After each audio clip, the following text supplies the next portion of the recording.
Ini adalah HP termurah dari Redmi di tahun 2025. Kira-kira apakah HP ini layak buat dibeli? Yuk kita langsung bahas aja. Di video kali ini saya ingin bahas mengenai HP Redmi A5 ini. Kebetulan HP ini tuh udah saya jadiin daily driver saya selama kurang lebih 1 mingguan. Dan ini adalah pendapat saya mengenai Redmi A5 ini. Redmi A5 ini dibanderol dengan harga 1.199.000 atau gampangnya 1,2 juta. Redmi A5 ini punya desain yang simple tapi elegan, dimana di bagian belakangnya tuh cuma polos aja. Kebetulan device yang saya pegang ini adalah varian Midnight Black. Redmi A5 ini datang dengan 3 varian warna. Yang pertama adalah Light Green, Sandy Gold, dan juga Midnight Black. Satu poin plus yang saya suka dari desain bagian belakangnya tuh ada di list kameranya. Menurut saya Xiaomi Redmi A5 ini sukses memikat penggunanya dengan list kamera yang mereka buat. List kamera ini membuat handphone ini tuh jadi elegan banget. Dengan background yang polos, list kameranya tuh jadi poin yang menarik. Gak kelihatan kalau smartphone ini adalah smartphone entry level. Apalagi untuk varian Midnight Black-nya, bikin list kameranya tuh jadi makin manis lagi dan bikin handphone ini jadi makin elegan. Untuk back covernya terbuat dari bahan plastik doff yang gak gampang ninggalin sidik jari. Dimensi Redmi A5 ini memiliki ukuran panjang 171,7 mm, lebarnya ada di angka 77,8 mm, serta memiliki ketebalan 8,26 mm. Bobot Redmi A5 ini berada di angka 193 gram. Di bagian depannya, desain Redmi A5 ini sangat berbeda jauh sekali dengan bagian belakangnya yang memikat hati. Di bagian depannya terbilang biasa aja. Bezel yang tebal ditambah model kamera yang masih waterdrop memberikan kesan kalau smartphone ini masuk ke dalam kelas smartphone entry level. Tapi menariknya, dengan harga 1 jutaan kecil, Redmi A5 ini bisa kasih layar yang oke di kelas harganya. Redmi A5 ini memiliki size 6,88 inch dengan panel IPS LCD. Resolusi yang kita dapatkan ada di angka 720 x 1640 pixel dengan kerapatan 260 ppi. Selain itu, menariknya Redmi A5 ini juga sudah 120 Hz. Untuk proteksi layar sendiri memang kita nggak dapat informasi ya, handphone itu pakai proteksi apa. Tapi better buat kalian yang beli handphone ini mungkin bisa langsung dipasang aja pelindung layarnya biar lebih aman lagi. Karena mengingat handphone itu hanya 1 jutaan aja, jadi kita nggak bisa berharap terlalu banyak. Tetapi untuk kebutuhan daily ini terbilang cukup untuk layarnya.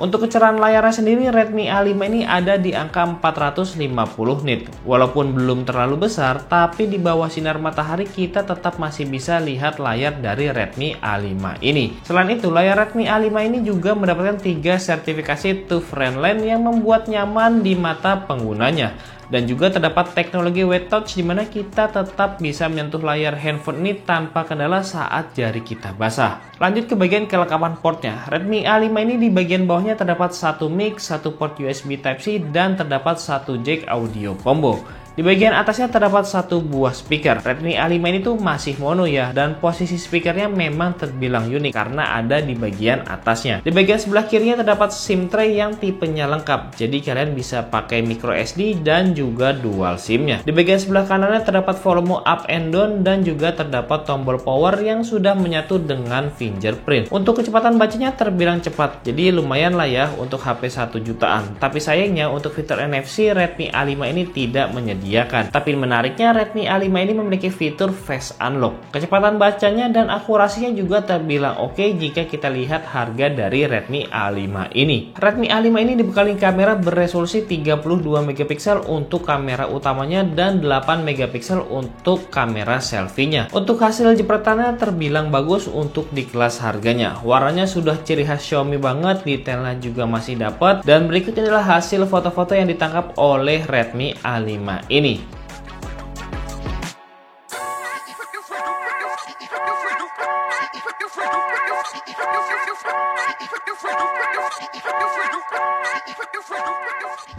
Oke, ini adalah hasil perekaman kamera belakang dari Redmi 5A. Ini handheld aja.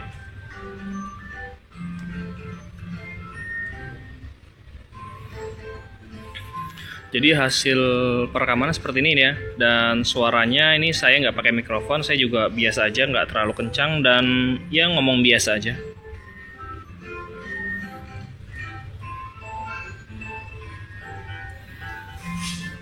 Ini direkam di resolusi 1080p 30 fps. Oke, ini hasil perekaman kamera depan di Redmi A5. Hasilnya seperti ini. Ini saya pakai buat jalan ya. Hasilnya seperti ini, kalian bisa nilai aja. Ini saya rekam di resolusi 1080p 30 fps di resolusi tertingginya ya. Hasilnya seperti ini. Sekarang kita masuk ke dalam performa HP ini. Redmi A5 ini dibekali chipset Unisoc T7250 dengan fabrikasi 12 nanometer. Untuk RAM-nya sendiri ini hanya ada di 4 GB aja, dan untuk 4 GB-nya lagi itu hanya ekspansi ya. Untuk storage-nya sendiri ada di angka 128 GB.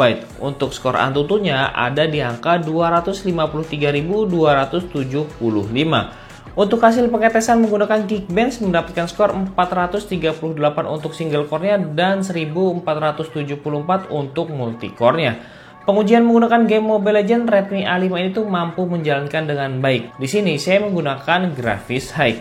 Sayangnya Redmi A5 ini tuh nggak bisa jalanin aplikasi di belakang layar, sehingga saya tidak bisa mengetahui secara pasti berapa FPS yang saya dapatkan. Tapi yang jelas, secara permainan Redmi A5 itu masih enak banget buat main game Mobile Legends ini. Beralih ke game PUBG Mobile, di sini saya menggunakan settingan HD High. Selama permainan masih terasa enak-enak aja dan juga masih playable. Cuma sayangnya Redmi A5 ini tuh nggak memiliki sensor gyroscope secara fisik maupun juga software. Jadi kalian nggak bisa gunain sensor ini pas lagi main game PUBG Mobile. Yang terakhir, saya penasaran banget buat cobain game Genshin Impact di Redmi A5 ini. Dan hasilnya, game ini tuh nggak bisa jalan di Redmi A5 ini. Kita bisa maklum kalau smartphone ini adalah smartphone entry level. Jadi wajar aja kalau nggak bisa jalanin game berat seperti Genshin Impact ini. Untuk OS-nya sendiri, Redmi A5 ini menggunakan Android 15 Go Edition. OS-nya ringan dan juga simple. Jadi bisa dibilang OS ini tuh cocok banget buat para orang tua yang ingin menggunakan smartphone.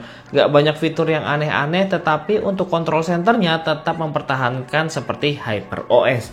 Dan selebihnya dibuat seperti stok Android aja. Jadi nggak terlalu ribet buat pengoperasiannya. Menariknya lagi, Redmi A5 ini juga dikabarkan akan mendapatkan update software sebanyak 2 kali. Semoga ini benar-benar terjadi ya. Jadi lumayan untuk HP 1 jutaan mendapatkan update 2 kali. Oke, sekarang kita masuk ke dalam baterainya. Redmi A5 ini dibekali baterai berkapasitas 5200 mAh, di mana ukuran baterai ini naik daripada seri sebelumnya.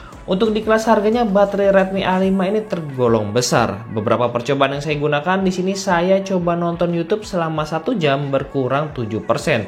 Scroll media sosial selama 1 jam berkurang 8%. Main game Mobile Legends selama 1 jam berkurang 18%. Dan menariknya lagi, Redmi A5 ini tuh sudah dibekali pengisian daya berkapasitas 15 watt. Oke, sekarang kita masuk ke dalam kesimpulannya. Menurut saya pribadi, dengan range harga 1 jutaan, Redmi A5 ini menarik untuk dibeli. Di mana Redmi A5 ini menawarkan beberapa poin unik yang bisa kita dapatkan, mulai dari desain yang elegan, kamera yang terbilang oke di kelas harganya, fitur fingerprint dan juga face unlock, layarnya yang memiliki 3 sertifikasi, kemampuan pengisian daya cepat di 15 watt, OS-nya yang terbilang simple, cocok banget buat para pengguna yang nggak mau ribet, dan janji update software sebanyak 2 kali yang mungkin brand lain nggak berani janjiin untuk smartphone entry levelnya. Tapi perlu diingat, kalau kalian membeli smartphone ini ada beberapa poin penting yang harus kalian perhatikan. Mulai dari hasil videonya yang menurut saya masih kurang.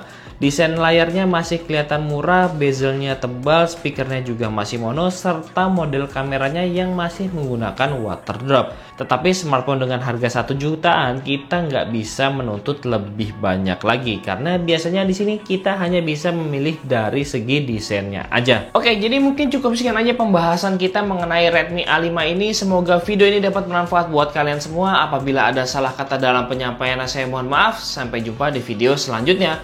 Wassalamualaikum warahmatullahi wabarakatuh.